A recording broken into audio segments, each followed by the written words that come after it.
Hi friends, welcome back to our channel. ఇవాల్టి వీడియోలో అయితే మనం రవ్వ లడ్డు ఎలా ప్రిపేర్ చేసుకోవాలో చూద్దాం. ప్రాసెస్ లోకి వెళ్లే ముందుగా అయితే ఈ వీడియోకి ఒక లైక్ చేసి మా ఛానల్ అయితే సబ్స్క్రైబ్ చేసుకోండి. ముందుగా అయితే ఒక ప్యాన్ పెట్టుకొని హీట్ అయిన తర్వాత అందులో కొంచెం నెయ్యి వేసుకొని జీడిపప్పును అయితే ఫ్రై చేసుకోండి. జీడిపప్పు ఫ్రై అయిన తర్వాత వేరే బౌల్ లోకి తీసుకొని సేమ్ అదే ప్యాన్ లో రవ్వ వేసుకొని ఫ్రై చేసుకోండి. ఈ రవ్వ లడ్డు ప్రిపరేషన్ కి అయితే సూజీ రవ్వని యూస్ చేస్తారు.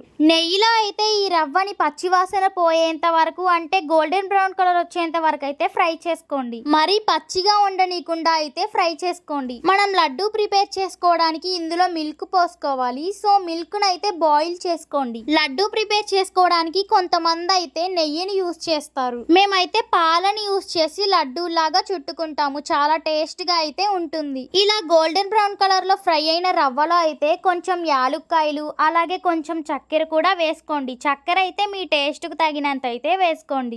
ఇందులో అయితే మీకు కావాలంటే కొంచెం కొబ్బరి తురుము కూడా వేసుకోండి. టేస్ట్ అయితే చాలా బాగుంటుంది. ఎండు కొబ్బరి తురుము వేసుకోండి కావాలంటే. టేస్ట్ అయితే చాలా బాగుంటుంది. మేము ప్రతిసారి అలానే చేసుకుంటాం, కానీ ఈసారి అయితే అలా చేయలేదు. షుగర్ వేసుకున్న తర్వాత మిక్స్ చేసుకున్న తర్వాత గ్యాస్ స్టవ్ ఆఫ్ చేసేసి ఆ మిశ్రమాన్ని అయితే ఒక బౌల్ లోకి తీసుకొని అందులో అయితే మీకు ముద్ద కట్టడానికి సరిపడినంత పాలు పోసుకొని అయితే ఇలా మిక్స్ చేసుకోండి. రవ్వనైతే మరీ వేడిగా ఉన్నప్పుడు ముద్దలు చుట్టుకోకండి, చేతులు అయితే కాలుతాయి. సో అందుకని కొంచెం చల్లారిన తర్వాత అయితే చుట్టుకోండి. చూపిస్తున్నాను కదా, ఈ విధంగా అయితే మీరు లడ్డూ లాగా చుట్టుకోండి. దీంట్లో అయితే మీకు కావాలంటే ఎక్స్ట్రాగా డ్రై ఫ్రూట్స్ కూడా యాడ్ చేసుకోవచ్చు. మేమైతే జీడిపప్పు ఒక్క దాంతో అయితే గార్నిష్ చేసుకున్నాం. లడ్డూలు అయితే చాలా బాగా వచ్చాయి. మీరు కూడా ఒకసారి ట్రై చేసి ఎలా వచ్చినాయో అయితే కామెంట్ చేయండి. ఈ రవ్వ లడ్డు ప్రిపరేషన్ అయితే చాలా సింపుల్ గా చేసుకోవచ్చు. ఎవరైనా సరే ఈజీగా చేసేయచ్చు. మీరు కూడా మీ ఇంట్లో నేను ఈ వీడియోలో చూపించిన విధంగా ట్రై చేసి ఎలా వచ్చిందో కామెంట్ అయితే చేయండి.